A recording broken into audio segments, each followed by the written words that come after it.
ಎಲ್ಲರಿಗೂ ನಮಸ್ಕಾರ.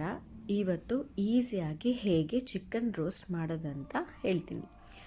ಇಲ್ಲಿ ನಾನು ಅರ್ಧ ಕೆಜಿ ಚಿಕನ್ ತೊಗೊಂಡಿದ್ದೀನಿ.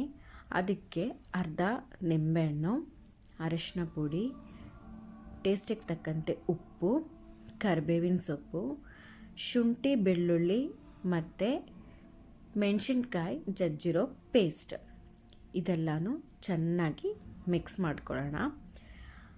ಮಾಡಿ ಮ್ಯಾರಿನೇಟ್ ಮಾಡೋಕೆ ಇಡೋಣ. ಇಲ್ಲಿ ನಾನೊಂದು ಬಾಣಲಿ ತೊಗೊಂಡಿದ್ದೀನಿ.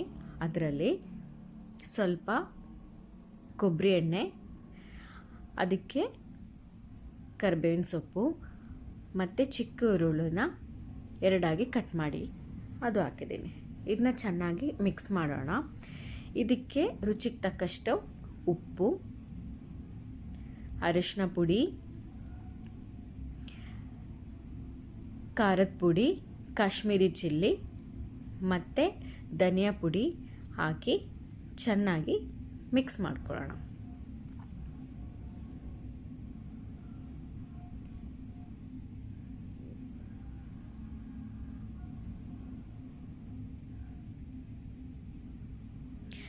ಇದ್ರದ್ದು ಹಸಿ ವಾಸನೆ ಎಲ್ಲ ಹೋಗ್ಮೇಲೆ ನಾವಿವಾಗ ಮ್ಯಾರಿನೇಟ್ ಮಾಡಿಟ್ಟಿರೋ ಚಿಕನ್ನ ಇದರಲ್ಲಿ ಹಾಕಿ ಚೆನ್ನಾಗಿ ಮಿಕ್ಸ್ ಮಾಡೋಣ. ಇದು ಸ್ವಲ್ಪ ಹೊತ್ತು ಮುಚ್ಚಿಡಬೇಕು. ಆವಾಗ ಇದ್ರದ್ದು ರಸ ಎಲ್ಲ ಬರುತ್ತೆ. ಮತ್ತೆ ಮುಚ್ಚಿಟ್ಟು ತೆಗೆದು ಚೆನ್ನಾಗಿ ಆವಾಗ ಮಿಕ್ಸ್ ಮಾಡ್ಕೊಬೇಕು.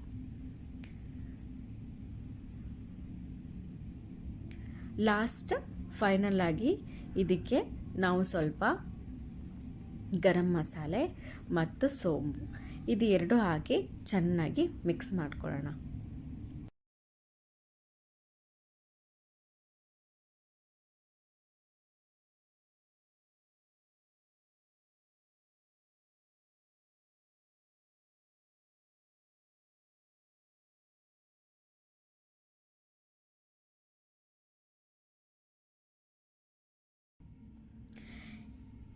ಇವಾಗ ನಮ್ಮದು ಈಸಿಯಾಗಿರೋ ಚಿಕನ್ ರೋಸ್ಟ್ ರೆಡಿಯಾಗಿದೆ. ನೀವು ಒಂದ್ಸಲ ಟ್ರೈ ಮಾಡಿ ನೋಡಿ. Thank you.